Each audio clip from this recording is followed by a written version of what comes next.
Good morning friends. मैं सनी वैश्य आप सभी का अपने इस यूट्यूब चैनल ई स्टडी में स्वागत करता हूं। जैसा कि आप सभी लोग जानते हैं कि हम इस अपने यूट्यूब चैनल पे कुछ टॉपिक लेकर आते हैं, उस टॉपिक के बारे में डिटेल में डिस्कस करते हैं। और वैसे भी हमारे दो सेशन चल रहे हैं, जो कि एक वोकैब सेशन है, दूसरा कंप्यूटर सेशन है। वोकैब सेशन आपको डेली मॉर्निंग में बिल्कुल मिलता है और कंप्यूटर सेशन आपको लास्ट में इवनिंग टाइम पे मिलता है। और आज हम एक अलग टॉपिक लेके आए हैं जिसके बारे में चर्चा करने वाले हैं। वो टॉपिक है G7, जिसके बारे में हम डिटेल में डिस्कस करेंगे। इन सब के लिए सबसे पहले चैनल को सब्सक्राइब करें, लेटेस्ट नोटिफिकेशन की अपडेट के लिए बेल आइकन को दबाना ना भूलें। और ये वीडियोस अगर आपको पसंद आए तो लाइक करें और अधिक से अधिक शेयर करें। तो चलिए स्टार्ट करते हैं। हमारा टॉपिक है आज का टॉपिक G7, जिसके बारे में हम डिटेल में पढ़ेंगे कि G7 क्या है और उसका वर्क क्या होता है। पूरा हिंदी में प्रोनाउंस करेंगे कि मतलब क्या होता है और G7 कैसे वर्क करता है, उससे कुछ इंपॉर्टेंट क्वेश्चंस के बारे में भी डिस्कस करेंगे कि इंपॉर्टेंट फैक्ट्स क्या हो सकते हैं इससे। तो चलिए पहले स्टार्ट करते हैं। कोई भी चीज स्टार्ट करने से पहले सबसे पहले पता होनी चाहिए उसकी हिस्ट्री, यानी वो कब से इनिशिएट हुआ, यानी उसकी शुरुआत कब से हुई और उसके बीच में क्या परिवर्तन होते रहे। तो उन सभी चीजों के बारे में हम जानते हैं। तो पहला पॉइंट हम यहाँ पे देखते हैं। मैंने इन सभी को पॉइंट वाइज किया है ताकि पॉइंट के रूप में हम इन्हें अच्छे से याद कर सकें और एग्जाम के टाइम में ज्यादा प्रॉब्लम ना क्रिएट। क्या है पहला पॉइंट यहाँ पर? The first summit of G7 was organised in France in 1975। अब ये हुआ कि जो इसकी शुरुआत अगर बात की जाए कि अगर इसकी G7 कब से स्टार्ट हुआ, तो ये स्टार्ट कब हुआ था? 1975। कहाँ पे इसका ऑर्गेनाइजेशन हुआ था, यानी इसकी फर्स्ट समिट कब हुई थी? वो हुई थी फ्रांस में हुई थी। और कहाँ हुई थी? 1975। वैसे इसकी स्टार्टिंग 1973 से हो चुकी थी। 1973 में मतलब क्या, इसका प्रोसेस स्टार्ट हुआ था एक तरीके से। उसमें ऑयल से संबंधित विवरण के बारे में डिस्कस किया गया था, लेकिन एक तरीके से फर्स्ट समिट जो इसकी हुई थी वो ये हुई थी 1975 में और फ्रांस में हुई थी। अब क्या है, एक और इसके बारे में पॉइंट आता है। In that time it is actually G6। उस टाइम पे ये एक्चुअली में देखा जाए रियल तौर पे तो क्या था, ये G6 था। क्यों था G6? Because in that time only 6 countries involve in it. उस टाइम जैसा कि आज G7 में 7 कंट्रीज इन्वॉल्व हैं, लेकिन उस टाइम G7 में कितनी कंट्रीज थी? केवल जी मतलब 6 कंट्रीज थी। इसलिए उसको क्या कहते थे? G6। ठीक। तो ये फैक्ट है, इसको याद रखिएगा कि जब स्टार्टिंग हुई थी तब G7, जो आज G7 है, वो उस टाइम पे उसमें कितनी कंट्री थी? 6 कंट्री थी और वो एक्चुअली में G6 था। नेक्स्ट पॉइंट की ओर चलते हैं। नेक्स्ट पॉइंट क्या है यहाँ पर? Canada involve in G7 in 1976 as seventh member of G7। अब बात आती है सेवेंथ मेंबर की, यानी कि इसमें सेवेंथ मेंबर कौन जुड़ा, किस वजह से इसको G7 कहा गया? तो सातवां मेंबर इसमें जुड़ा था कनाडा, जो कि कब जुड़ा था? 1976 में, यानी 1976 में कनाडा इसमें सेवेंथ मेंबर के रूप में जुड़ गया था। किसमें? G7। नेक्स्ट पॉइंट क्या है यहाँ पे? रसिया वाज इन्वॉल्व इन G7 इन 1998। अब रसिया की पहली बार, अब यहाँ पे थोड़ा सा पहले जानते हैं कि क्या था। रसिया को पहली बार 1997 में इसमें इनवाइट किया गया था। किसमें? G7 में। ठीक। उसके बाद इनविटेशन के बाद इसको 1998 में इसका एक मेंबर बना लिया गया था। मेंबर बन जाने के बाद क्या हुआ? अब G7 क्या हो गया था? G8 हो गया था। यानी अगर 1998 के बाद देखा जाए तो G7 में कितनी कंट्रीज हो गई थी? G8 हो गई थी। और वो एक तरीके से अब G8 का ग्रुप बन गया था। ठीक। अभी हम पूरी हिस्ट्री के बारे में डिस्कस करना चाहते हैं, उसके बारे में हम बताएंगे G7 है क्या और वो कैसे, इसका क्या वर्क होता है। ठीक। तो ये इस टाइम पे रूस भी इसमें शामिल हो गया था 1998 में। उसके बाद क्या हुआ? लेकिन अभी तो हमारे पास केवल 7 कंट्रीज, तो रूस चला क्यों गया? मतलब या रूस तो है नहीं, इसका मतलब रूस चला गया। क्यों चला गया? कब गया? देखते हैं। इन 2014 रसिया आउट फ्रॉम G7। 2014 में रसिया को G7 से आउट कर दिया गया। क्यों कर दिया गया? क्योंकि इसने कीमिया को हड़प लिया था, इस वजह से इसका विरोध हुआ और इसको G7 से हटा दिया। ठीक। इसके बारे में एक इंपॉर्टेंट पॉइंट और आता है कि 1977 में first time European Union invited in G7। अब मैंने ये पॉइंट यहाँ पे क्यों लिया? ये पॉइंट मैंने इसलिए यहाँ पर लिया कि यूरोपियन यूनियन को भी इसका एक तरीके से फॉर्मल, एक तरीके से ये मानते हैं कि यूरोपियन यूनियन भी इसका 8वां या 9वां मेंबर मानते हैं, लेकिन ये एक तरीके से की अध्यक्षता नहीं करेगा, फॉर्मली तौर पे एक तरीके से मानते हैं इसको। ठीक है। तो ये इनवाइट कब हुआ था इसमें, यूरोपियन यूनियन में? तो 1977 में। इस पॉइंट को एक तरीके से इतना इंपॉर्टेंट नहीं, लेकिन आप यहाँ पे इसको नोट करके मेंशन कर दिया कि यूरोपियन यूनियन भी इसके 8वें 9वें मेंबर के रूप में इसको माना जाता है। ठीक है।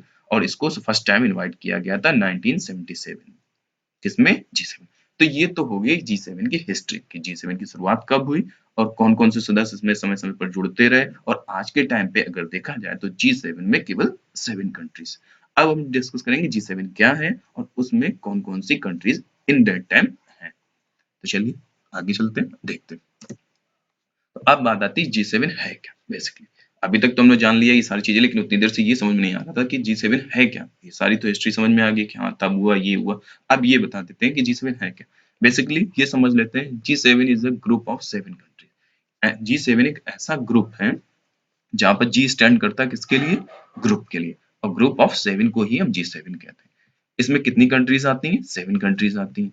और इसको क्या और क्या कह सकते हैं, it is an intergovernmental organisation. ये एक इंटर गवर्नमेंटल ऑर्गेनाइजेशन है। अब इसमें जो कंट्री 7 कंट्रीज इन्वॉल्व हैं वो कौन कौन सी है देख लेते हैं। अब ये मतलब करंट डेटा कि इस टाइम पे देखा जाए तो कौन कौन सी कंट्रीज G7 में शामिल। तो पहली कंट्री यहाँ पे क्या है, फ्रांस। दूसरी कौन सी है, मतलब पहले दूसरे से मतलब नहीं, मैंने जो सीक्वेंस रखा मैं उसके अकॉर्डिंग बता रहा हूँ। दूसरा कौन सा हो गया, जर्मनी। नेक्स्ट कौन सी है, इटली। फिर France, United kingdom, United states, और लास्ट में जो G7 अभी बाद में जुड़ी थी, कनाडा। ठीक, तो G7 में जो जुड़ी थी वो कनाडा, यानी कि ये 7 कंट्रीज इसमें मेंशन है किसमें, G7। तो जो कि अभी करंट टाइम पे इसमें वर्क कर रही है। अब क्या हुआ, हिस्ट्री समझी, उसके बाद हमने समझा G7 है क्या। अब देखते हैं G7 का वर्क क्या होता है, यानी कि what is work of G7। अब बेसिकली हमने सारी चीजों को एक पॉइंट वाइज क्लियर करने की कोशिश की कि हम एक लाइन में उसका मतलब समझ सकें, क्योंकि हमें केवल एग्जाम पर्पज से ही पढ़ना है। ठीक है, तो इसलिए मैंने उसको पॉइंट आउट करके समझने की कोशिश की या समझाने की कोशिश की। तो देखते हैं क्या है, G7 leaders aim to address challenging affecting the growth of the world economy. G7 क्या करता है कि ये किसके लिए एड्रेस, मेन बेसिकली इसका वर्क क्या है, ये क्या करता है, अफेक्ट करता है ग्रोथ ऑफ वर्ल्ड इकोनॉमी के, यानी वर्ल्ड इकोनॉमी को ग्रोथ के लिए अफेक्ट करता है। ठीक, और क्या, अब कैसे करता, मतलब इसका कुछ एग्जांपल के तौर पे समझ लें तो क्या है, जैसे कि recession in emerging market and fall in the price of oil. जैसे कि मैंने यहाँ पे 2 एग्जांपल लिए कि अगर मार्केट की इमर्जिंग होती है या ऑयल प्राइस जो फॉल करते हैं, तो इन सब के मुद्दों पे चर्चा होती है। और जैसे कि पिछले कई सारे मुद्दे और भी हुए जिन पे चर्चा हुई, जैसे कि HIV एड्स से रिलेटेड संबंधित में कुछ उसमें चर्चा हुई थी, या और भी कई सारी चर्चाएं हुई थी मलेरिया रोग से रिलेटेड। ये इनका दावा है कि इन्होंने इन चीजों पे वर्क किया है, किसका, G7 का। ठीक है, और क्या था इसमें, ये एक अंतरराष्ट्रीय संगठन, ये तो आपको समझ ही गए होंगे। ठीक, उसके बाद नेक्स्ट पॉइंट देखते हैं इसमें क्या, each member of G7 work as president of G7 one by one. अब क्या होता है कि मतलब इसमें जैसे वर्क करने की बात आ रही थी, तो कौन कैसे कब क्या वर्क करता है इसमें, ये सारी चीजें हम यहाँ पर देखेंगे। तो इसमें ये होता, प्रत्येक सदस्य इसका, ईच मेंबर जो बोला गया, यानी प्रत्येक सदस्य इसका जो होता वो इसमें वन बाय वन करके वर्क करता है। यानी कि जैसे 7 सदस्य हैं, जैसे फ्रांस ने अगर इस बार वर्क किया तो अगली बार दूसरे का साइकिल आएगा, साइकिल होगा, उस प्रोसेस में दूसरे का नंबर आएगा, फिर उसके बाद दूसरी कंट्री आएगा। नॉर्मली तौर पे पूछे कि G7 का वैसे कोई अध्यक्ष, तो G7 का कोई अध्यक्ष नहीं होता। जो ये बनता है, मतलब जिसकी वन बाय वन जिसकी चांस आती है, वही उसका अध्यक्ष, आप समझ सकते हैं। ठीक है, तो ये हो गया। इसको क्या कह सकते हैं, this process complete in the form of cycle, यानी कि जैसे वन बाय वन हो रहा है, पहले एक कंट्री, फिर दूसरी कंट्री, फिर तीसरी, फिर जब रोटेट होगा तो फिर से वही फर्स्ट कंट्री आ जाएगी, यानी ये एक साइक्लिक प्रोसेस है। ठीक है, ठीक है, और क्या है इसमें, this process complete in the form of cycle, ये हमने यहाँ पर डिस्कस कर लिया। नेक्स्ट क्या है, इनर पॉलिसी, एनर्जी पॉलिसी। इसमें एक और क्या होता है, अब इसकी ये सारी चीजें क्या है, energy policy, climate change and global security are some topics which were discussed in previous summit. हम इस जो इसकी प्रीवियस समिट्स हो चुकी हैं उनमें हमने जो डिस्कस की हैं सारी चीजें, तो वो क्या है, इसमें इन्होंने बताया एनर्जी पॉलिसी पे ये लोग डिस्कस कर चुके हैं। ये जो पिछले मतलब ये इनकी और भी समितियां जो ऑर्गेनाइज हुई, उनमें क्या क्या चीजें ये डिस्कस कर चुके हैं, तो उनके बारे में यहाँ पे बताया। एनर्जी पॉलिसीज हो गई, क्लाइमेट चेंज हो गया, ग्लोबल सिक्योरिटी हो गई,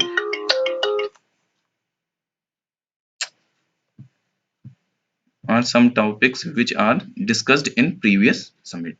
ठीक है, नेक्स्ट देखते हैं क्या है।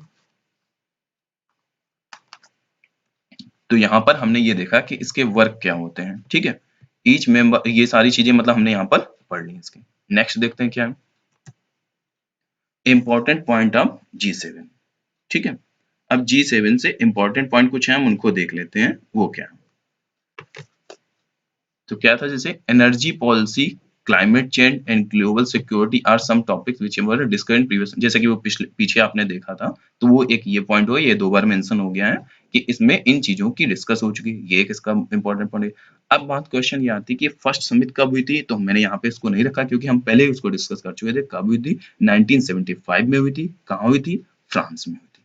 फर्स्ट समिट जो हुई थी इसकी, किसकी? G7 की। कहाँ पर? फ्रांस में। ठीक। नेक्स्ट कौन सी हुई थी? अगर सेकंड की पूछा है, हमने टॉप 3 मतलब एक स्टार्टिंग से टॉप 3 ले लिए हैं और लास्ट से टॉप 3 पॉइंट यहाँ पर ले लिए हैं।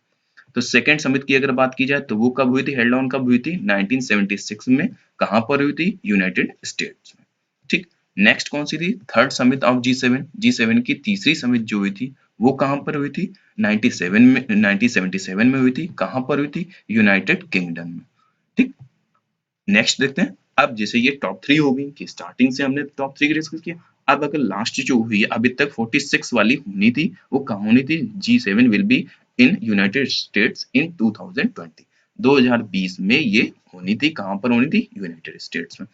और इससे पहले बात की जाए यानी 45th वाली, वो कहाँ पे हुई थी? तो 45th summit of G7 was held on 24 to 26 August 2019 in France. कहाँ पर हुई थी ये? फ्रांस में हुई थी। कब? 24-26 अगस्त के आसपास फ्रांस में हुई थी। और ये जो हुई थी आपकी 44th वाली, यानी कि नीचे से तीसरी लास्ट, तो वो कौन सी थी? G7 held on 2018 in Canada. कहाँ पर हुई थी? कनाडा में हुई थी। कब हुई थी? 2018। तो यहाँ पर हमने G7 के बारे में पूरा पढ़ा कि पहले G7 की हिस्ट्री क्या थी, वो देखी हमने। फिर ये देखा कि G7 वर्क क्या करता है, फिर G7 से कुछ इंपॉर्टेंट पॉइंट देख लिए। तो आप बेसिकली अगर एक राउंड फिगर के रूप में देखना चाहें कि मतलब समझना चाहें कि ग्लोबल समराइज करना चाहें, तो क्या हो सकता है कि आप ये समझ लीजिए कि G7 एक इंटरनेशनल इंटर गवर्नमेंटल ऑर्गेनाइजेशन है, जो कि कई सारे वैश्विक मुद्दों पर चर्चा जिसमें होती है। उसमें इसके 7 मेंबर हैं जो कि 7 कंट्रीज हैं। ठीक है। अब बात आती है इसमें कि चाइना इसमें क्यों नहीं शामिल है। तो चाइना इसमें इसलिए नहीं शामिल है क्योंकि उसकी जो पॉपुलेशन है वो अगर देखा जाए मतलब सबसे दूसरे नंबर पे आती है एक तरीके से पॉपुलेशन के मामले में। तो अगर पर पर्सन के हिसाब से उसकी इकोनॉमी देखी जाए तो इसके रूल के अकॉर्डिंग उसकी इकोनॉमी कम पड़ रही थी, इस वजह से उसको उसमें नहीं शामिल किया गया। ठीक है। अभी भारत को भी इसमें इनवाइट किया गया था। तो ये सारी चीजें मतलब इसमें G7 से रिलेटेड इंपॉर्टेंट फैक्ट्स हमने यहाँ पर देख लिए। तो ये टॉपिक हमारा अगर आपको पसंद आया हो तो हमारे इस वीडियो को लाइक करें, अधिक से अधिक शेयर करें और लेटेस्ट नोटिफिकेशन के लिए बेल आइकन को दबाना ना भूलें और हमारे चैनल को सब्सक्राइब करें। Thank you.